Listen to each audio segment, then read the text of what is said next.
Investidores, aqui é o Irmão Pobre, seja bem-vindo para mais um vídeo. Nesse vídeo, irmãos, vamos falar sobre ETF. Cara, vocês sabem que eu invisto só no Brasil, lógico, eu tenho algumas criptos, eu tenho meu Bitcoin, vendi o XRP esses dias, fiz um lucrinho, mas ETF eu não tenho e não invisto na Bolsa Americana. Me mandaram lá uma pergunta: vale a pena criar uma carteira de ETF pagadoras de dividendo?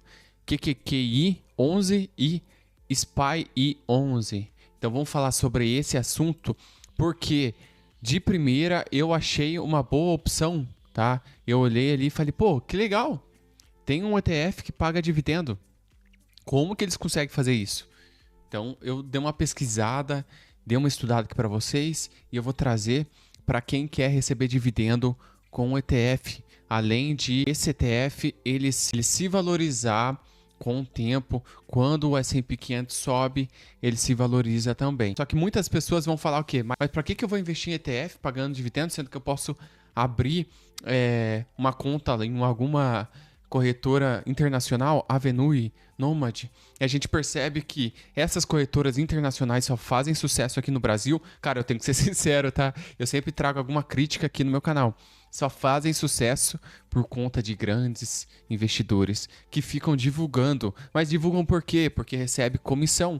Tudo bem, é o trabalho deles, tá? Isso é normal, porém a gente tem que citar aqui e eu não vejo muita vantagem de investir lá fora, não só por conta da supervalorização das empresas, isso eu já falei para vocês, porque a gente nunca sabe até onde vai subir, tudo bem, pode subir, nunca mais parar de subir as empresas americanas, porque o mundo inteiro investindo lá dentro, ok, mas essas corretoras, elas têm muitas taxas, tá bom, irmãos? Tem muitas taxas e eu vou falar um pouquinho aqui sobre essas taxas.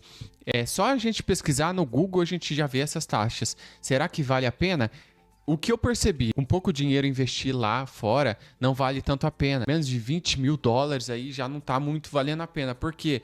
Tem um imposto sobre o rendimento. Ó, imposto sobre o rendimento. A tributação dos rendimentos obtidos no exterior é progressiva, com a alíquota que variam de 15% a 22,5%. A isenção é para quem recebe até 6 mil por ano. E a alíquota de 15% é para quem recebe entre 6 a 50 mil por ano. Aí tudo bem, né? Todo investimento, toda bolsa, até no Brasil aqui, tem taxação. Se vender mais de 20 mil reais por mês em ações, tem taxa. Se vender fundos imobiliários com lucro, tem taxa também. Isso é normal, 20%, né, sobre o lucro. O spread, as corretoras cobram taxas bancárias chamadas de spread. Pelo serviço de câmbio, o spread varia de 1 a 3%. Então, ó, se você mandar 100 reais, de 1 a 3 reais spread, né? Se for 100 dólares, de 1 a 3 dólares. Eu vi um vídeo aí no YouTube que o cara faz a comparação a longo prazo. Então, não vale, você perde dinheiro se você for ficar vivendo de dividendo, vivendo de renda, fazendo dinheiro todos os meses. Vale a pena ao longo prazo e tem que ser um valor bom, né? A taxa de câmbio é a diferença de preço entre as moedas envolvidas, como o real e o dólar. O valor dos ativos é afetado diretamente pelo câmbio, pela taxa de câmbio, que pode variar bastante ao longo do tempo. São essas três taxas aqui mais importantes na hora de investir. Se eu não me engano também, tem taxa de corretagem. Se eu não me engano, aí na Avenue, primeiras 3 compras no mês, eu acho que não paga. Depois vai pagando taxa de corretagem. Então é muito mais taxas que aqui no Brasil. A minha corretora da Toro, que eu mostro para vocês, não tem taxa nenhuma. Eu compro ali, já era, eu não vendo. Nunca vendi fundo imobiliário no lucro, até porque eu não tive essa opção de vender no lucro. E ações, eu nunca vendi mais de 20 mil. Então, não tem taxa nenhuma. Os dividendos são isentos de imposto de renda. E já era. Já no ETF, esses ETF que eu vou falar aqui hoje é diferente. O primeiro ETF que eu quero falar, QQI 11. Até buga aqui na hora de a gente falar. O valor, R$114, tem 3,25 bilhões de capitalização aí. Teve uma variação de 14% nos últimos 12 meses, então a gente percebe que nos 60 meses teve o mesmo valor, porque esse ETF é novo, ele faz aí, ó, menos de um ano, faz 6 meses que existe esse ETF, tem um dividend yield de 5,31, tô falando os pontos bons aqui no momento, mas eu vou falar os pontos ruins também. A rentabilidade no último mês foi de 7,41, nos últimos 3 meses 16,22, e no último ano não tem ainda não tem ainda os dados, tá? Comparação com a IFIX, obviamente que vai estar ganhando disparado.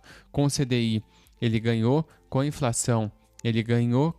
Contra o Ibovespa, ele ganhou também. Chegou perdendo, depois ganhou. Com o índice de empresas pagadoras de dividendo, ganhou. E contra o IVVB11 não tem muito o que fazer, né? IVVB11 ganha aí de lavada. Se tivesse investisse 1.000, né? Teria R$144 a mais. Na IFIX estaria perdendo. Atualmente, então, está com dividend yield de 5,31. Aí no mês 7, ó. Então ainda a gente não tem dados. Em 6 meses praticamente, pagou 5 e pouco. Então, em um ano, provavelmente pagaria 10, 11%, né, ao ano. É um dividendo normal, a gente consegue receber esse dividendo na maioria dos investimentos aqui no Brasil, porém ele tem a valorização perante ao real, do dólar ao real, é legal. Além de pagar dividendo, por enquanto perfeito, né? Só que a gente já vai ver o pulo do gato, daqui a pouco eu falo do SPY também. O Buena Vista Nasdaq, então ele investe no índice, investe nas empresas que compõem o índice Nasdaq 100 e pode ser negociado como uma ação na bolsa, oferecendo pagamentos de dividendos diretamente na conta do investidor. Essa inovadora opção de investimento proporciona uma forma fácil e acessível de ter renda passiva por meio dos dividendos das empresas incluídas no ETF. Então, se a gente olhar aqui, o QQI11, as cotas, cota no dia 12/12 está valendo R$112, patrimônio líquido é este, proventos 1,21%, tem uma taxa de administração, então, dentro do site a gente consegue ver de 0,83, se eu não me engano não é uma taxa tão alta, administração mínima 0,83, taxa de administração máxima, ele pode cobrar então até 1,51%, taxa de corretagem é com a corretora, taxa de custódia com a corretora e as taxas da B3 normais, tá? Vale ressaltar então que tem tributação no ETF. Quais são essas tributações? Aqui a gente vê, os ETFs de renda variáveis negociados na B3 são tributados em 15% sobre o ganho de capital. Então, quando você for vender, você vai ter que pagar 15%, tá? 15% apurado pela diferença positiva entre os valores de venda e aquisição da cota. Então, se valorizar e você vender com lucro, você vai ter que pagar 15% e os fundos imobiliários são assim também. Só que, se eu não me engano, é só sobre o ganho do capital, tá? Não é sobre tudo. Então, é legal também, porque é parecido com os fundos imobiliários. Os fundos imobiliários também é assim. Assim como funcionam as ações. O recolhimento deve ser feito pelo próprio investidor até o último dia útil do mês seguinte. Por se tratar de um ETF que conta com pagamentos de proventos, esses também são tributados em 15% de IR. Então, os proventos também são tributados, mas recolhimento do imposto referente aos proventos são recolhidos na fonte. Então, nem cai na sua conta para você ser tributado. Ele já vem líquido na sua conta. Quais são os riscos? É aí que é o pulo do gato, é aí que é um pouco mais perigoso. Isso aqui vale para o próximo ETF que eu vou falar também. Essa classe utiliza estratégia que pode resultar em significativas perdas patrimoniais para os seus cotistas. Ainda que o administrador e um gestor mantenham sistema de gerenciamento de risco, não há garantia de completa eliminação da possibilidade de perdas para os fundos e para os investidores. Os fundos de investimentos não contam como garantia do administrador do fundo, do gestor da carteira, de qualquer mecanismo de seguro ou ainda do fundo do garantidor de crédito, FGC.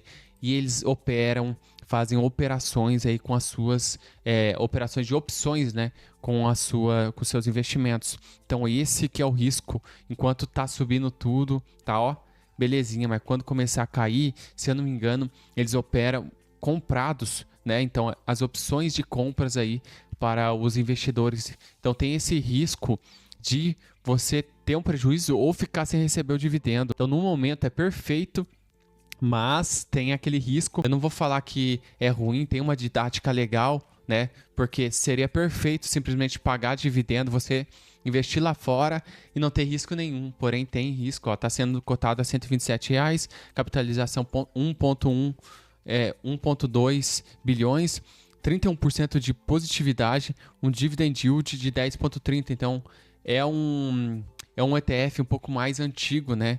se eu não me engano, aqui, ó, dá pra gente ver, tem um ano, fez um ano, então a gente já tem uns dados um pouco melhor. Último mês 3,88, 3 meses 11,62, um ano 30,98 de valorização. Então eu nem preciso colocar aqui os outros índices, só vou comparar com o IVVB11, que ele perde para o IVVB11, mas é por conta que o IVVB11 investe nele mesmo, né? Então vai se valorizando, é um ETF muito maior, né? Se a gente olhar, em 2023 pagou 2%, começou no finalzinho, e até agora 10,3%. A Datacom foi dia 19 do 11, o pagamento foi agora dia 9 do 12, o último pagamento de 1,2, né?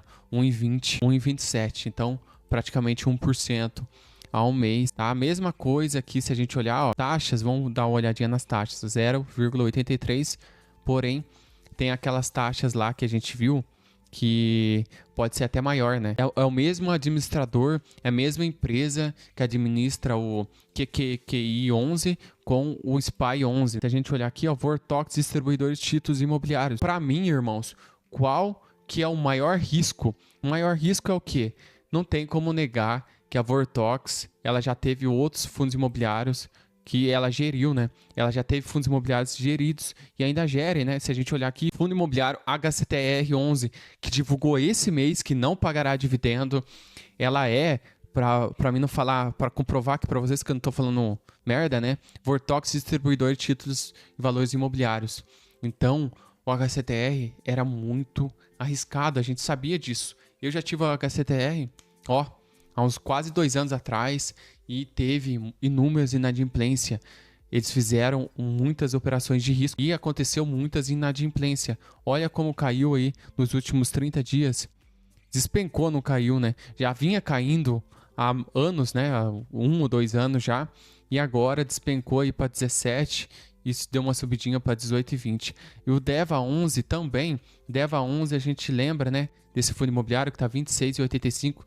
Teve inúmeros inadimplências, caiu muito. E também, aqui ó, Vortox, distribuidoras de títulos e valores imobiliários, a mesma administradora.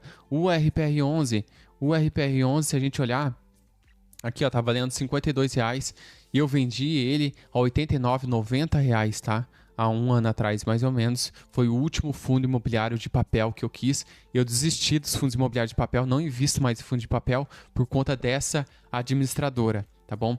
Então, ó, se a gente olhar aqui, ó, Vortox, distribuidora de títulos e valores. Cara, eu tenho que ser sincero, tá?